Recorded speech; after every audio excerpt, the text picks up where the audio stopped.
À la une ce soir, l'après-Irma sur Saint-Martin et Saint-Barthélemy. Les îles du Nord qui ont pu être reconnectées en partie aujourd'hui dévoilent un spectacle de désolation. Les destructions sont massives. Les habitants ont le moral atteint. En Guadeloupe, les opérations de secours se mettent en place. En souvenir d'Hugo, les Guadeloupéens montrent qu'ils ont retenu la leçon. Les opérations de solidarité poussent un peu partout dans l'archipel. Un seul mot d'ordre, aider les îles du Nord à se relever. Et dans ce climat de morosité, la Guadeloupe commence à revivre. Mais à Malondure, où l'activité économique est tournée vers la mer, on a du mal à recommencer, surtout que José est dans le sillage de l'ouragan Irma. Et c'est dans ce même climat de morosité que les collèges, les lycées, l'Université des Antilles ont effectué leur rentrée ce matin. Certains étudiants ont vaincu leur angoisse afin de s'asseoir sur les bancs de la faculté. Bonsoir, bienvenue sur ATV Guadeloupe. La Floride, en état d'alerte, se prépare à accueillir l'ouragan Irma. Toujours aussi puissant, il charrie des vents soutenus de 285 km/h, continue sa route balayant tout sur son passage et semant la mort et la désolation dans son sillage. Mais déjà, un autre phénomène météorologique attire l'attention des spécialistes. Il s'agit de José, un ouragan passé en catégorie 3 en fin de journée. Selon les services de Météo France, celui-ci devrait atteindre l'arc antillais ce samedi, mais ne représenterait pas un danger. Il ne serait en rien comparable à l'ouragan Irma. Il devrait cependant générer de nombreuses averses ce week-end en Guadeloupe. Le phénomène reste sous haute surveillance. Mais revenons sur le bilan désastreux pour les îles du Nord. L'état de catastrophe naturelle a été déclaré à Saint-Martin et à Saint-Barthélemy aujourd'hui. Les chiffres sont éloquents, 5 morts, dont 4 pour la partie française de Saint-Martin et un mort pour la partie néerlandaise et de nombreux blessés. Un bilan provisoire. Les équipes ont à peine commencé à explorer les 2 îles dévastées par l'ouragan Irma. La nuit dernière, la ministre de l'Outre-mer est arrivée avec 160 militaires de la sécurité civile.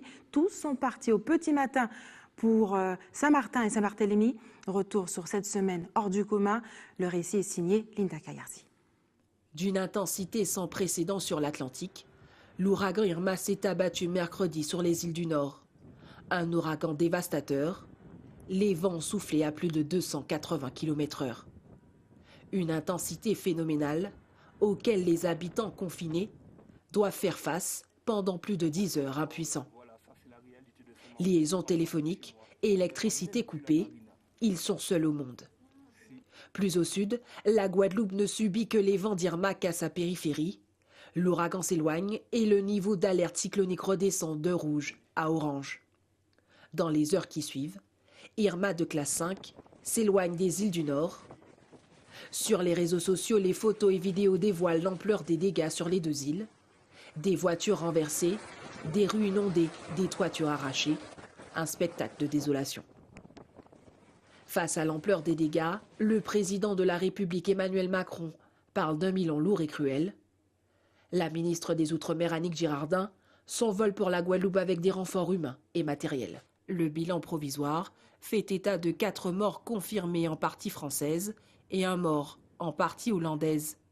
Une vingtaine de blessés ont été recensés à Saint-Martin. Il faudra des mois pour reconstruire les îles du Nord. L'état de catastrophe naturelle devrait être déclaré, ce qui permettra les premières indemnisations. Et l'état de catastrophe naturelle, je vous le disais, a déjà été déclaré aujourd'hui. Mais regardez ces images, elles ont été filmées depuis un hélicoptère de l'armée néerlandaise ce matin à Saint-Martin, alors que la ministre des Outre-mer, Annick Girardin, arrivait également, survolait l'île pour constater l'ampleur des dégâts, en reconnaissance des images qui nous sont parvenues par le biais de notre correspondant depuis ATV Martinique.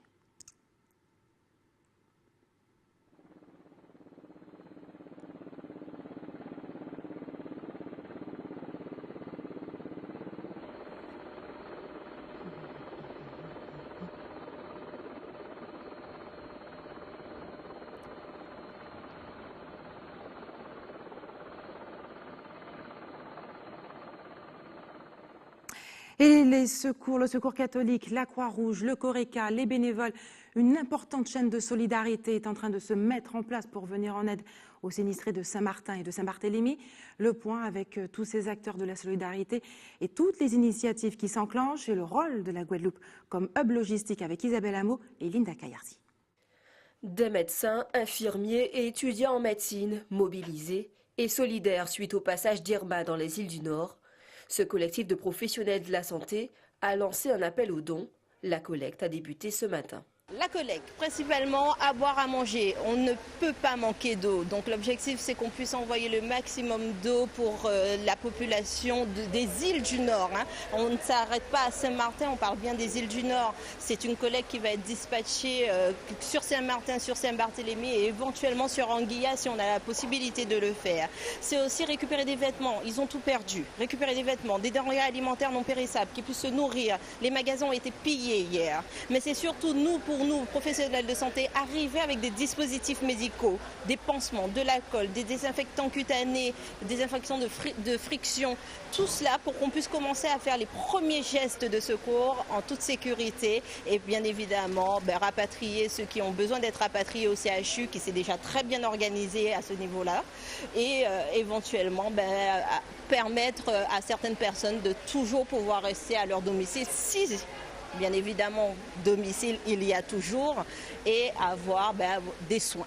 Une grande organisation déployée par ces étudiants, denrées alimentaires et vêtements sont triés et rangés par catégorie pour faciliter la distribution. On les taille un peu par catégorie, donc tout ce qui est bas, haut, l'âge aussi, et si c'est homme ou pour femme. Voilà. On vérifie aussi la qualité, si c'est en bon état, si ce n'est pas trop sale aussi, que ça a été lavé un peu. Ici, tout est accepté, ou presque. Alors, par exemple, ce vêtement-là, il est un petit peu trop personnel, parce qu'il y a des parties intimes qui sont en contact, donc on va pas le mettre, on va pas l'envoyer celui-là. On va le mettre hors du tri. Voilà. Le collectif envisage aussi de se déplacer pour renforcer les équipes médicales sur place à Saint-Martin. Nous sommes 15 prêts à partir, nous attendons les accords, les autorisations pour partir, ce qui se constitue de médecins généralistes, de chirurgiens libéraux, de chirurgiens, d'infirmières, d'auxiliaires de vie, de psychologues. Voilà, une équipe complète, pluridisciplinaire pour une prise en charge efficace et concrète. Les dons partiront mardi prochain. Et direction tout de suite la Martinique où la solidarité se met également en place. Allô ? Allô ? Les nouvelles arrivent difficilement depuis Saint-Martin où vivent les parents et la sœur d'Audrey. Pour elle, l'attente est interminable, l'inquiétude est grandissante depuis le passage de l'ouragan Irma. C'est surtout ça qui a été très dur, très difficile, de ne pas avoir de nouvelles, de ne pas savoir si tout a tenu, s'ils sont bien, s'il y avait des dégâts. Mais c'est le fait d'être aujourd'hui aussi impuissante, puisqu'on vit on est dans une zone de confort, on se lève le matin, mais d'imaginer ma famille dans l'après-catastrophe, c'est angoissant. Les images de la catastrophe font le tour des télévisions et des réseaux sociaux. Une vision d'horreur insupportable pour la jeune femme. Il y a un moment où j'ai arrêté de regarder les images parce que ça ne me rassurait pas du tout. J'étais plus catastrophée qu'autre chose. On est dans un monde qui communique, donc bien, mais en même temps, c'est difficile. C'est-à-dire qu'on a une communication sur des images, mais on n'a pas une communication sur l'essentiel, c'est-à-dire comment va notre famille. Les scènes de chaos, ce contingent de sapeurs-pompiers va devoir les affronter. Un groupe de 32 hommes, tous spécialisés dans les situations extrêmes. Ils partent dès aujourd'hui pour la Guadeloupe. Ils atteindront ensuite Saint-Martin et les autres îles dès que possible. On va s'attendre à un déblaiement, donc déjà dégager les routes pour pouvoir accéder aux villages retirés, pour pouvoir intervenir très rapidement les secours qui sont bloqués. Et également aussi faire du secours à personne. C'est vrai que les images parlent d'elles-mêmes, on ne sait pas ce qu'on va trouver, ce qui nous attend. Mais c'est vrai que nous avons hâte de venir en aide à la population voisine. Des moyens humains attendus dans les zones sinistrées. Le terrain est fortement accidenté. La mission ne sera pas facile. Nous partons avec un bataillon de sauveteurs déblayeurs. Il y a des agents qui sont capables de porter secours pour tout séisme et autres catastrophes qui impliquent des effondrements de bâtiments, des inondations et des personnes ensevelies. Donc nous sommes tous équipés de matériel de tronçonnage pour couper notamment les arbres qui encombrent les routes. Nous sommes capables également de relever des gravats et d'aller porter secours à des personnes en extrême difficulté. Un élan de solidarité également bien présent dans la société civile.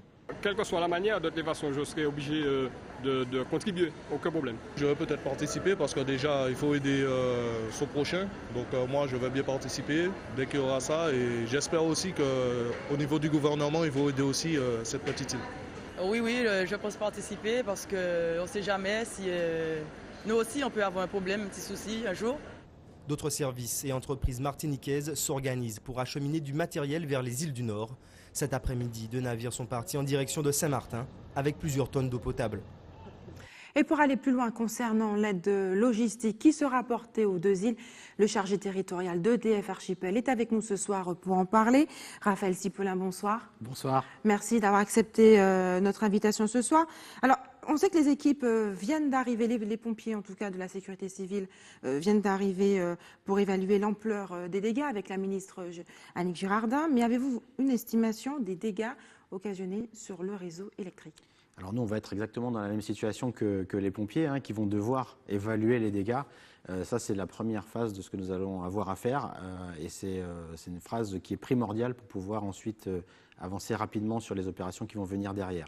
Alors ce qui est encore un peu difficile, c'est les communications, notamment avec Saint-Martin et Saint-Barthélemy. Donc c'est un point qui nous soucie pour le moment encore un peu. D'ores et déjà, nous avions envoyé dès lundi des agents avant le passage du phénomène pour pouvoir être déjà sur place et commencer rapidement ces opérations de diagnostic. Cet après-midi, nous avons pu envoyer également 2 agents à Saint-Martin et 2 agents à Saint-Barth dans les avions pour pouvoir ensuite commencer un diagnostic sur les éléments de centrale de production. Sachant que nos équipes ont déjà aussi commencé ce diagnostic sur place, mais aujourd'hui les communications sont encore un petit peu difficiles. Oui, vous l'avez dit justement, pour le moment les populations sont toujours privées d'eau et également d'électricité. À quand un retour possible de l'énergie ? Alors, nous on a 2 mots d'ordre aujourd'hui qui sont d'abord solidarité, on est en totale solidarité avec à la fois les habitants des îles du Nord et nos propres agents qui sont aussi parfois durement touchés. Et également, le deuxième mot d'ordre, c'est la mobilisation qui est totale. La mobilisation d'EDF et du groupe EDF est totale, puisque nous avons prémobilisé du personnel. Nous avons une 60aine de collègues qui vont venir nous épauler de Guyane, de Martinique, de Corse, dans un premier temps. Et nous avons également mis à disposition pratiquement 140 tonnes de matériel qui devra arriver en toute fin de semaine, dimanche au plus tard. Raphaël Cipolin, ce n'est pas la première fois que vous intervenez sur ce type d'opération. Grosso modo, auront-ils de l'énergie d'ici ce week-end, samedi, la semaine prochaine ? C'est beaucoup trop tôt pour le dire. Très honnêtement, je vous le disais en introduction, ce qui va compter, c'est les opérations de diagnostic qui vont nous permettre ensuite de poser, je dirais, des jalons et des délais. Aujourd'hui, il faut vraiment qu'on réalise cette phase. Il faut qu'on puisse se rendre sur place et avancer rapidement sur cette phase de diagnostic. Et voilà. Ensuite, on va commencer les opérations je dirais, d'alimentation avec les moyens de secours que nous avons fait venir en masse et qui pourront être déployés sur Saint-Martin rapidement pour pouvoir réalimenter d'abord les éléments essentiels tels que les hôpitaux, les lieux de vie principaux, les antennes de télécommunications, etc. Et avancer comme ça de proche en proche. Voilà, on va commencer par ces groupes électrogènes qui vont arriver en grand nombre. Et puis ensuite, on va repartir sur le réseau. Une grande chaîne de solidarité est en train de s'organiser en Guadeloupe et en Martinique. Vous avez déjà envoyé des techniciens sur place. Est-ce que d'autres convois sont prévus ? Alors, on a déjà envoyé dès aujourd'hui quand même des navires, on a pu bénéficier de 2 navires qui ont permis d'envoyer une première série de groupes électrogènes, des denrées, effectivement des vivres et de l'eau. Ça, c'est pour l'immédiat. Et ensuite, on mobilise également des moyens importants pour les jours qui vont suivre pour pouvoir, j'allais dire, de façon progressive, envoyer de plus en plus de matériel et de monde pour progresser rapidement. Alors, je sais que vous n'avez pas de rapport avec la communication téléphonique et ni Internet, mais beaucoup s'interrogent. Nous n'avons pas de nouvelles de nos proches domiciliés à Saint-Martin. Comment faire pour entrer en contact avec ces populations ? Aujourd'hui, nous sommes confrontés au même problème nous-mêmes, pour entrer en contact avec nos agents des îles du Nord et de manière à avoir des informations en masse.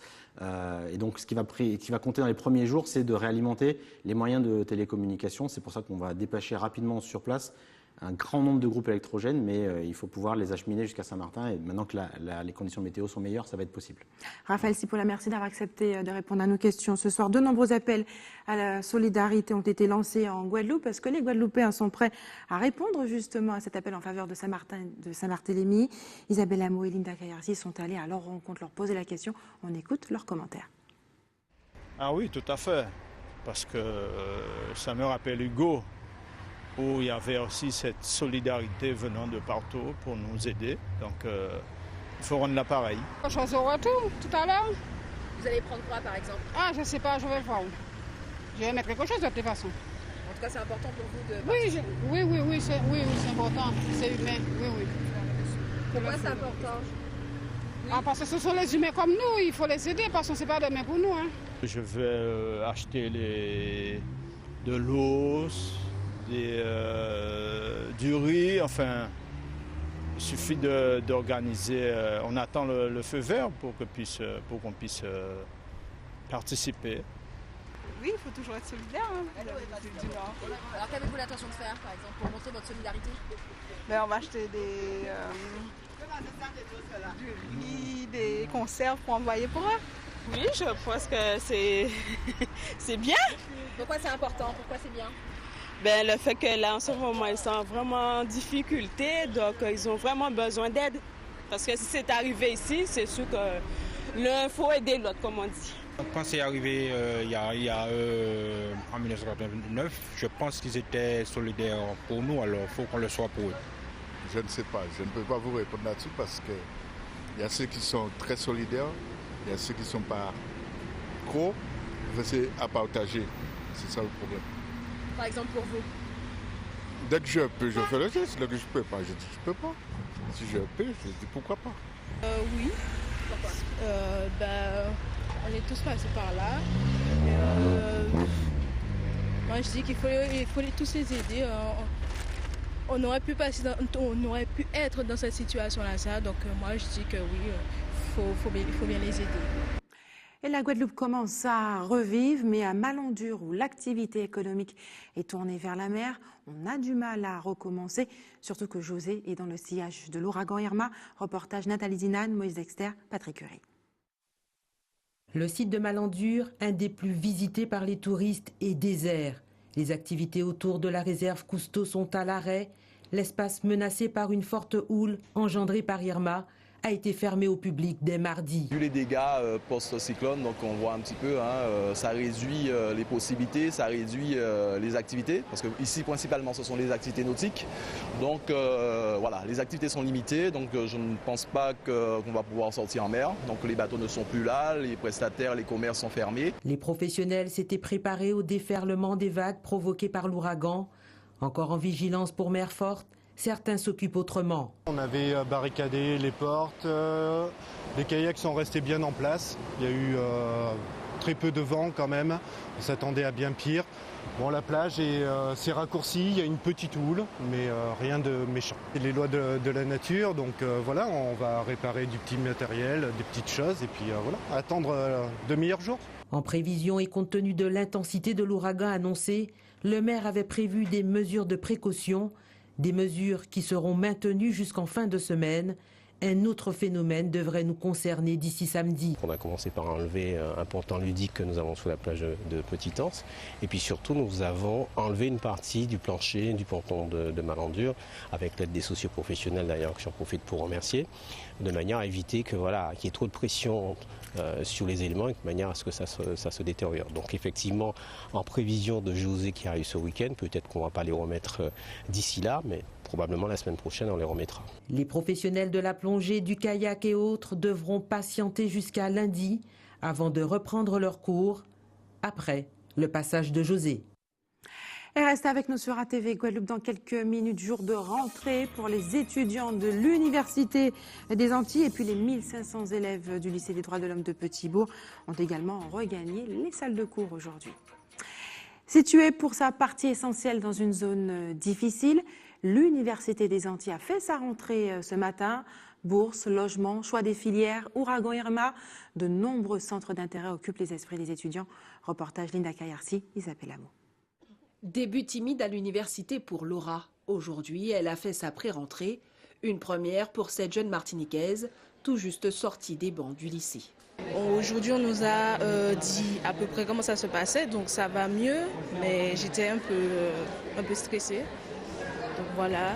Aussi, j'ai pas mes parents, j'ai pas ma famille avec moi, donc c'est un petit peu compliqué. Mais bon, je pense que je vais m'habituer. C'est une question d'adaptation. Malgré ces petites angoisses, ces nouveaux étudiants ne perdent pas de vue leur objectif, réussir leur première année. Déjà la réussite et pouvoir choisir une bonne filière pour moi aussi parce que j'ai encore un peu des doutes, mais je pense que ça va le faire. Et pour relever le défi, les étudiants universitaires se rendent disponibles pour répondre à toutes les interrogations. Quand on arrive à l'université, les choses changent. On est beaucoup plus responsable. Normalement, on doit être plus responsable. On doit faire en sorte pour réussir au mieux ses études. Il y a toujours des désinvolture. Donc j'attends à ce qu'ils soient plus consciencieux, plus assidus, plus ponctuels et pour qu'ils puissent mettre toutes leurs chances de leur côté. Cette année encore, le pôle Guadeloupe compte bien renforcer sa politique en matière de formation au bénéfice de la réussite de tous les étudiants. Le pôle universitaire régional de la Guadeloupe propose en fait des offres de formation qui s'étendent sur un large spectre disciplinaire.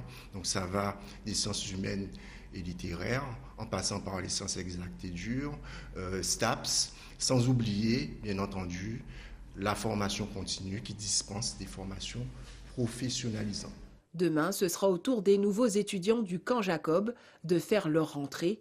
Les inscriptions, quant à elles, sont ouvertes jusqu'au 15 septembre. Et le lycée des droits de l'homme a effectué sa rentrée aussi ce matin à Petit-Bourg. Tout semble avoir été préparé pour une rentrée idéale. Reportage Yvon Lemar. C'est le grand jour pour le proviseur du lycée des droits de l'homme. Il accueille ce matin les premiers élèves de cette rentrée. La rentrée, elle avait été préparée sans tenir compte des événements climatiques qu'on a eus ces derniers jours. C'est une rentrée traditionnelle où on reçoit journalièrement des élèves par niveau. On a dû décaler jusqu'à vendredi l'entrée des classes.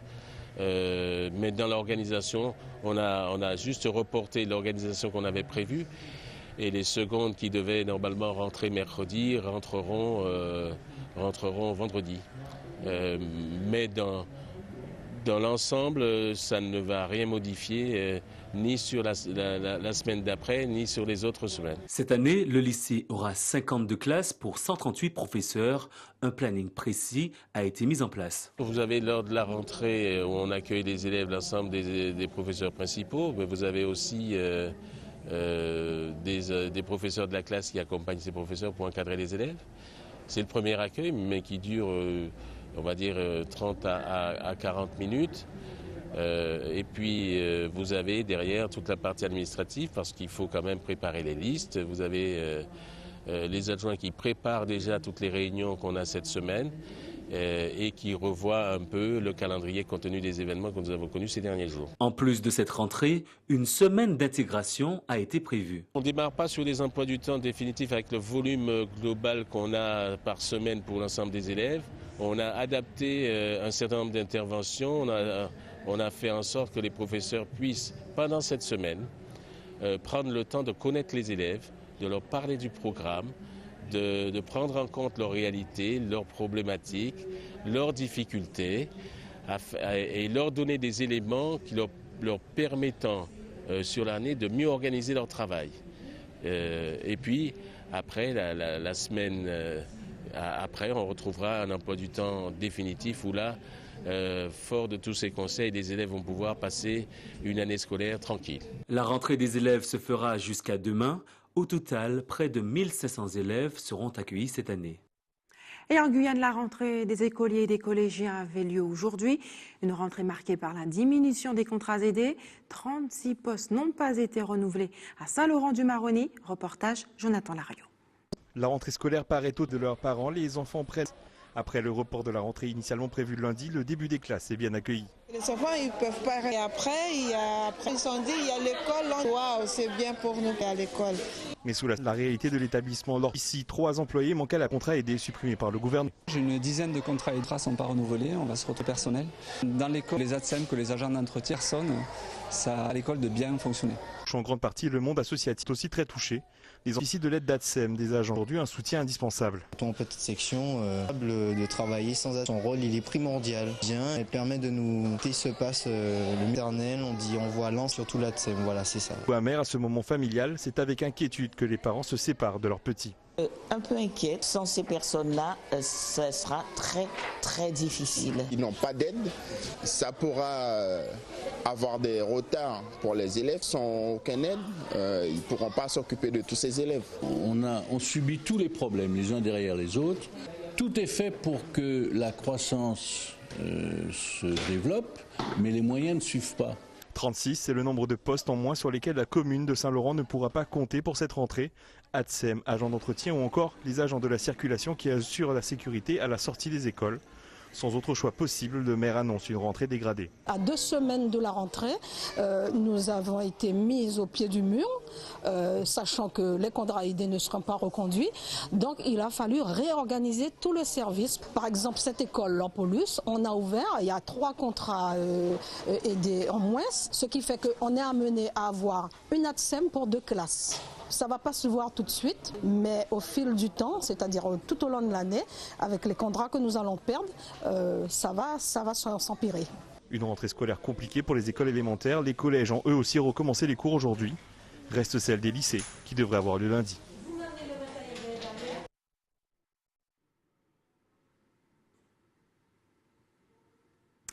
Et c'est l'heure de la rubrique cinéma.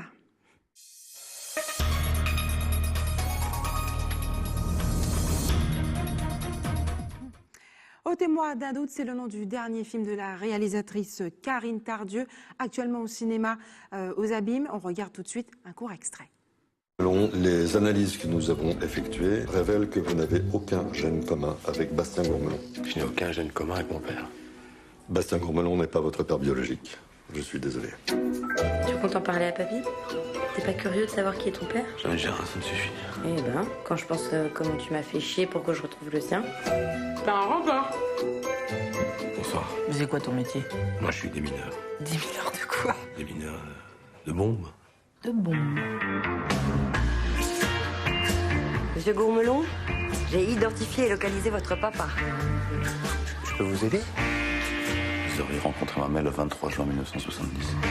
Vous m'avez invité à prendre un café pour savoir si je suis votre père. Papa? Vous avez une fille? Ne lui dites rien, s'il vous plaît. Et c'est ma sœur. Ne lui dis rien, mon garçon, s'il te plaît. Ma fille, Anna Erwan Gourmelon. Ça alors? Est-ce que vous êtes bloqué avec les femmes? Ah non, pourquoi? Si on a ressenti un déclic... Regardez. Vous n'auriez pas un ballon?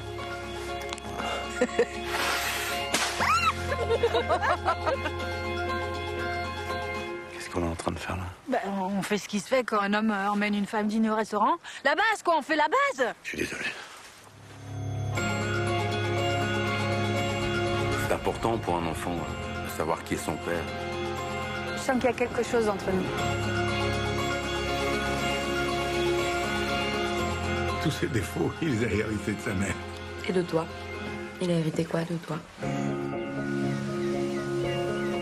Votre père, vous diriez que c'est un type bien. Qu'est-ce que vous avez avec mon père? Vous êtes gérontophile ou quoi?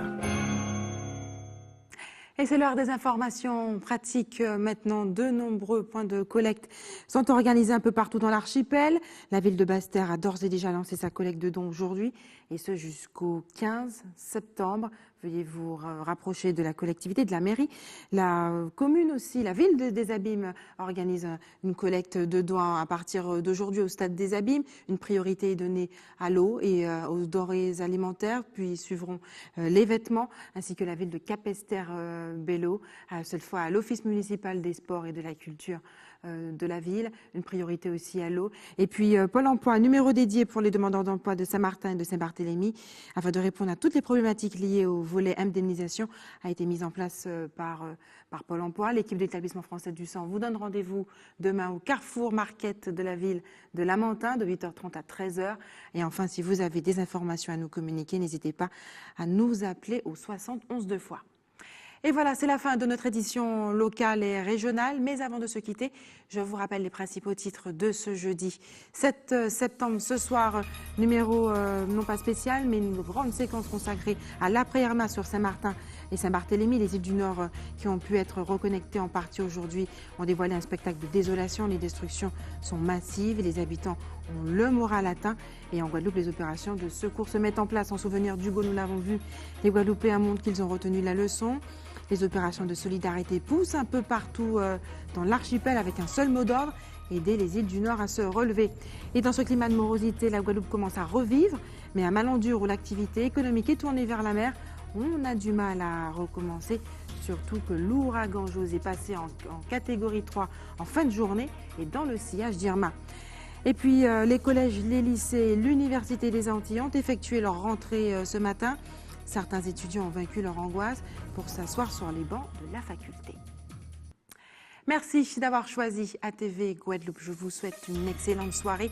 On se retrouve demain à 18h50.